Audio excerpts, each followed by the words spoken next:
Hey guys, welcome to my How to EQ Everything series, and in this video we do hi-hat. Let's do it.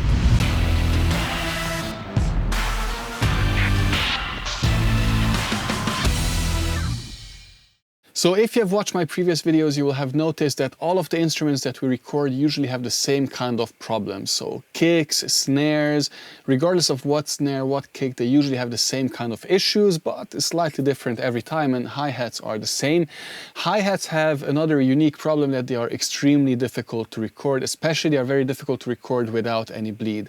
So usually there is a compromise between getting a good sound with a lot of bleed, or getting a bad sound but with no bleed. Personally, what I like to do is I like to point the microphone a bit away from the kit, so we're actually getting more just from the side of the microphone, the hi-hat, but with that you get the least amount of bleed and not the perfect sound, but a sound that can be EQ'd a lot.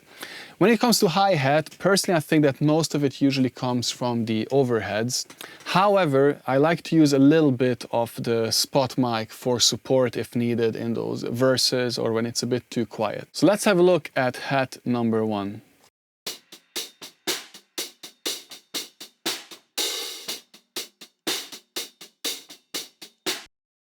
So if I remember correctly, this one is coming from the kind of rocky, vintagey, ballady kind of song, and this has this kind of industrial sound. It's probably a bigger, heavier hi-hat. It's not this nice, crispy, thin sound. And as you can hear, it has a number of problems. It has a little bit of mud going on, it has a little bit of a harsh top end, it doesn't have a lot of sweetness, and it's just a bit cramped. However, it doesn't have too much bleed, which is good. Overall, it's a usable sound, of course, but it's not perfect. Now, what many people do is they just put a low cut on and cut everything away, but that just takes the body away completely of the hi-hat.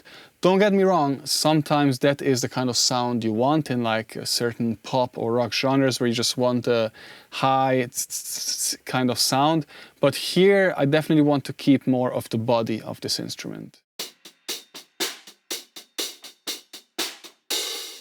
So I use a low cut just to isolate it completely from the kick, but without affecting actually the tone of the instrument itself.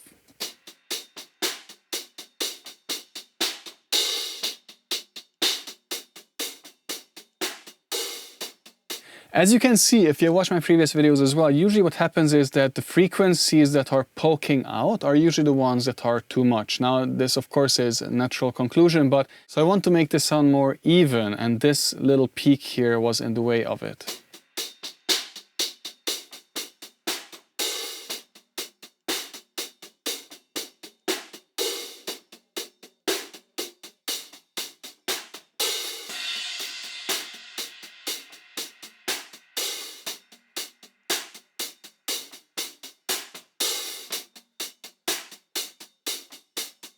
So I think as far as a hi-hat goes, this is pretty good, and it needed a little bit of tweaks, and this is of course because of microphone placement and the compromises that we discussed earlier, but I think this works. Let's do before and after.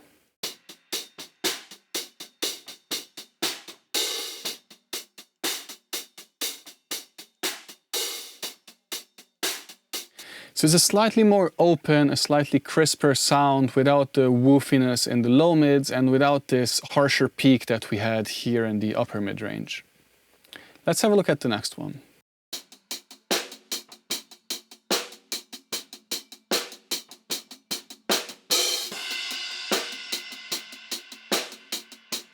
Similar kind of sound. As we can see, it has been EQ'd previously, or at least they had a low cut on when recording. I really appreciate that. We can do the same kind of approach here. It has a bit of the woofy low mids again here.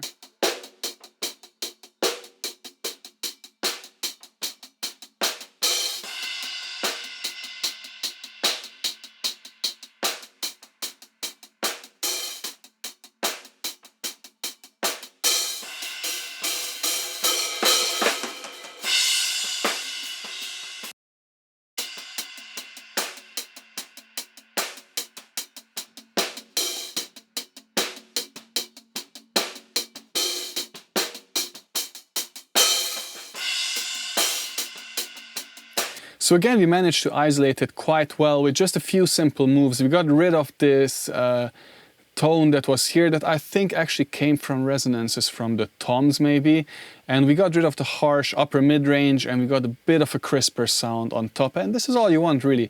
And let's just try the poppy approach. What happens if we cut away all of the body? Let's see what happens.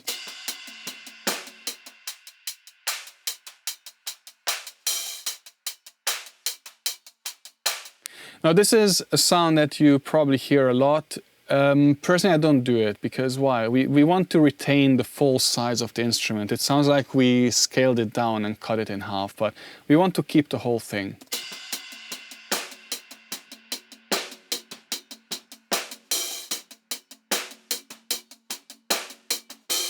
Sounds good to me. Let's have a look at the last one.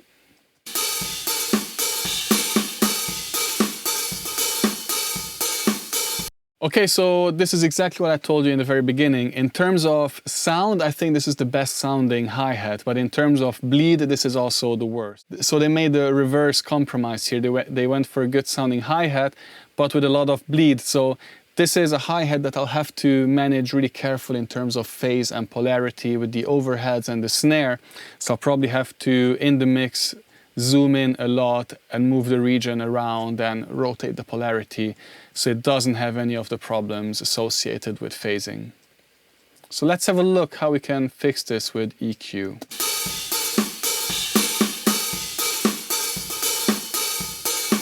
So it's almost like a mono overhead microphone but with a lot of hi-hat. So let's see what happens if we take away the lows.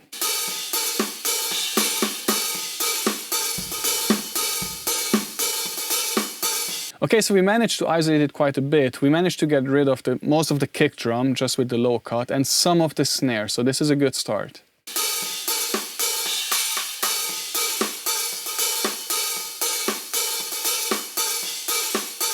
I think with the brighter sound of this hi-hat we can go as high as 337 Hz or 350-ish with the low cut. So we still have the full body of this instrument, but we managed to get rid of a lot of the bleed actually.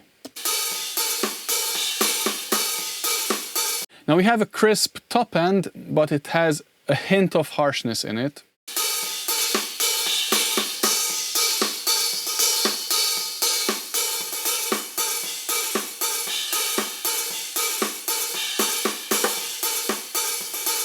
So this is it actually. It was actually less work than I thought. In the previous ones we needed 3 curves.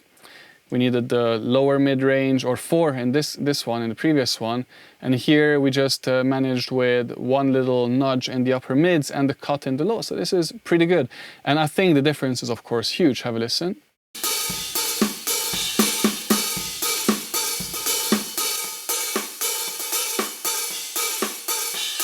So we managed to isolate it almost completely, and if you can hear, the tone of the hi-hat didn't change at all. It's still the same thing, it's just with less bleed and a bit of a smoother sound because of this nudge here. And this is what we want to achieve. This is what we want to do with EQ. We don't want to fundamentally completely alter the instrument unless of course it's necessary or if the instrument was recorded really badly. But here this is a good recording, so I wanted to retain it, getting rid of the problems like always, and just keeping what is good, and it's as easy as that really. And one little trick, I'll talk about this in the overhead section as well, but cymbals always have an issue around 5K. It's just where most of the buildup is for some reason, so it's always worth having a look between 4.5, 6 kilohertz if there's any resonances, any unwanted really harsh resonances. And these things, they build up, they poke up as compression comes on it. If you add tape and channel emulation, all of that, it just adds more harmonics, more overtones on top of the overtones. So not only do you have an issue, now we have multiples of that issue as well in the octave above and above that and above that with harmonic saturation. And compression, of course, is notoriously bad because it just makes every issue come up a lot. So that's why it's very important to have your EQ set really well, at least getting rid of the problematic frequencies before doing any compression at all. So this was it for the hi-hat. This was a short one. I hope it's helpful. Let me know in the comments if you have any questions. And of course, don't hesitate to contact me directly on my website in the link below if you want to have one-on-one classes with me. The one-on-one classes that I do are 4 to 5 hours long. We can focus on one targeted problem that you have, or we can do like 2-3 classes and really dig deep and focus on the foundations, on the fundamentals, so that hopefully one day you will not need any YouTube videos anymore and you'll have clarity in your head and you can come up with your own methods, your own solutions, and fix your own problems without having to watch hours of YouTube and get confused all the time. So this is it for me today. I hope it was helpful. I see you in the next video. Until then, happy mixing. Bye-bye.